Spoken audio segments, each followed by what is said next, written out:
নমস্কার বন্ধুরা, বর্ণা জিয়ামি কিচেনের আরও একটি নতুন পর্বে আপনাদের সবাইকে ওয়েলকাম। চলুন আজ একটি নাস্তা রেসিপি শেয়ার করে নিই। প্রথমে আমি একটা বাটিতে আটা নিয়েছি। আপনারা চাইলে আটার পরিবর্তে এই রেসিপিটা ময়দা দিয়েও করতে পারেন, তবে এটা হেলদি বানানোর জন্য আমি 2 কাপ পরিমাণ আটা এখানে নিয়েছি। নিয়ে নিলাম স্বাদ অনুযায়ী লবণ আর সামান্য গোলমরিচ গুঁড়ো। এখন জল দিয়ে একটা সফট ব্যাটার তৈরি করে নিতে হবে। আমি সব জলটা একবারে এর মধ্যে দেব না, আস্তে আস্তে জল প্রয়োজন অনুযায়ী অ্যাড করে নেব। যেই কাপে আমি আটা নিয়েছিলাম, আমি আটা 2 কাপ নিয়েছিলাম আর আমার মোট জল লেগেছে 4 কাপ পরিমাণ।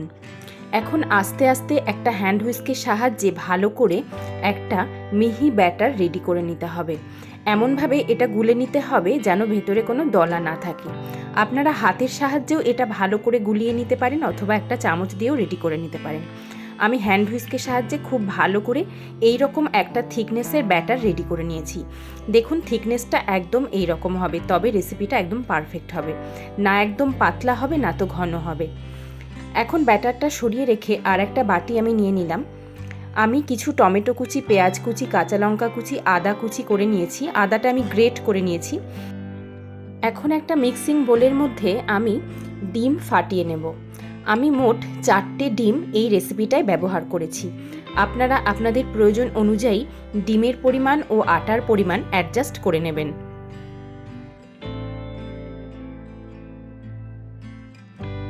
আমি একে একে 4টে ডিম একটা বাটির মধ্যে ফাটিয়ে নিয়ে নিলাম।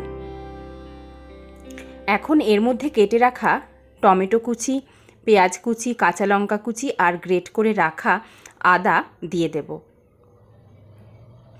ডিমের সাথে এগুলো অ্যাডজাস্ট করে নিতে হবে। ডিমের পরিমাণ বেশি হলে পেঁয়াজ, টমেটোর পরিমাণও বাড়াতে হবে। আপনারা চাইলে এর মধ্যে ক্যাপসিকামও দিতে পারেন, আর একটু ধনেপাতা কুচি দিলেও ভালো হয়। আমি প্রয়োজন অনুযায়ী বিট লবণ আর গোলমরিচের গুঁড়ো এর মধ্যে অ্যাড করে দিলাম। এখন একটা চামচের সাহায্যে খুব ভালো করে ডিমটাকে ফেটিয়ে নিতে হবে। ডিমটা যত বেশি ফেটিয়ে নেব তত বেশি এটা ফ্লাফি হবে, তাই চেষ্টা করবেন ডিমটাকে খুব ভালো করে অনেকটা সময় ধরে ফেটিয়ে নেবার। ডিমটা খুব ভালো করে আমার ফেটানো হয়ে গেছে। এখন গ্যাস অন করে আমি একটা ফ্রাই প্যান বসিয়ে দিলাম। সামান্য পরিমাণ তেল আমি ব্রাশ করে নিচ্ছি। আপনারা এখানে একটু বাটারও ব্রাশ করে নিতে পারেন, বাটার দিলে টেস্টটা আরও বেটার হবে। এখন রেডি করে রাখা ব্যাটারটা হাতাতে করে 2 হাতা আমি ফ্রাই প্যানের মধ্যে দিয়ে দিলাম। ফ্রাইং প্যানের সাইজ অনুযায়ী আপনাদেরকে ব্যাটারটা দিতে হবে। আমি যে রুটিটা বানাবো এটা খুব বেশি বড়ও হবে না, খুব বেশি মোটাও হবে না, তাই আপনারা আপনাদের ফ্রাইং প্যানের সাইজ অনুযায়ী এখানে বাটারটা অ্যাড করে নেবেন। এখন এটা ঘুরিয়ে ঘুরিয়ে শেপটা গোল করে নিলাম। গ্যাসের ফ্লেম কম করে দিয়ে এক পিঠ খুব ভালো করে সেঁকে নিতে হবে। একটা পিঠ আমার সেঁকা হয়ে গেছে, কারণ ওপরটা একদম ড্রাই হয়ে গেছে। এখন একটা খুন্তির সাহায্যে খুব আস্তে করে এটাকে উল্টে দিলাম। অন্য পিঠটাও আমি খুব ভালো করে সেঁকে নেব। দেখুন এটা আস্তে আস্তে ফুলে উঠছে। খুব ভালো করে আমার দুটো পিঠ যখন সেঁকা হয়ে যাবে তখন ব্রাশের সাহায্যে আমি অল্প অল্প করে তেল লাগিয়ে নেব। আপনারা চাইলে এটাকে বেশি করে তেল দিয়েও ভেজে নিতে পারেন, সেক্ষেত্রেও এটা খেতে ভালো লাগবে, কিন্তু আমি খুব সামান্য তেল দিয়েই এই রেসিপিটা তৈরি করব, যেন রেসিপিটা একদম হেলদি হয়। ছোট বড় সকলের জন্য এটা যেন উপযোগী হয়, সেই রকম করেই আমি এই রেসিপিটা তৈরি করছি। খুব সামান্য পরিমাণ তেল ব্রাশ করে দিলাম আমি। একটা পিঠ ব্রাশ করা হয়ে গেলে অন্য পিঠটা উল্টে দিলাম। খুন্তির সাহায্যে চেপে চেপে ওই পিঠটা ভেজে নিয়ে অন্য পিঠেও আমি হালকা করে তেল ব্রাশ করে নিলাম। দুটো পিঠই আমার ভালো করে তেল ব্রাশ করে নিয়ে ভাজা হয়ে গেছে। দুটো পিঠ সুন্দর করে ভাজা হয়ে গেলে আমি এই পরোটাটা অন্য একটা পাত্রে ট্রান্সফার করার পর আবারও খানিকটা তেল ব্রাশ করে নিলাম। এখন রেডি করে রাখা ডিমের ব্যাটারটা থেকে 2 হাতা পরিমাণ ডিম গোলাটা আমি ফ্রাইং প্যানে দিয়ে দিলাম। ডিমের গোলাটা একটু গোল শেপ করে নিতে হবে ঘুরিয়ে ঘুরিয়ে। তারপর ওপরে যে পরোটাটা আমি রেডি করে রেখেছি সেই পরোটাটা দিয়ে দিতে হবে।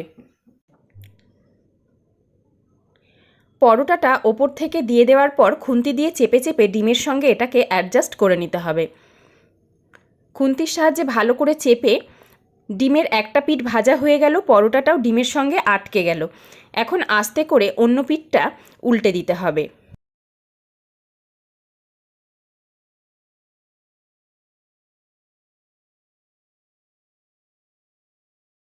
দুটো পিঠই খুব ভালো করে ভাজা হয়ে গেলে যে পিঠটাতে পরোটা আছে সেই সাইডটাতে আমি কিছুটা শসা কুচি, টমেটো কুচি, গাজর কুচি ভালো করে এর ওপরে ছড়িয়ে দেব।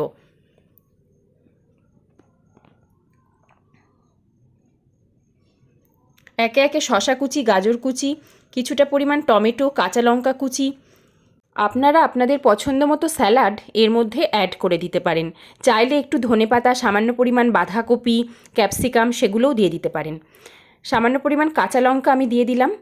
এখন দিয়ে দিলাম খানিকটা গোলমরিচের গুঁড়ো, সামান্য একটু বিট লবণ হাতে করে ছড়িয়ে দিলাম, আর দিয়ে দিলাম খানিকটা টমেটো সস।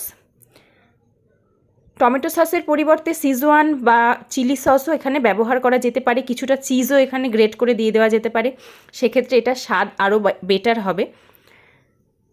আমি এখন একটা পিঠ ভালো করে ফোল্ড করে নিয়ে অন্য পিঠটাও এইভাবে একই রকমভাবে ভাজ করে নিলাম। ব্যাস রেডি হয়ে গেল দুর্দান্ত স্বাদের এই ব্রেকফাস্ট রেসিপিটি।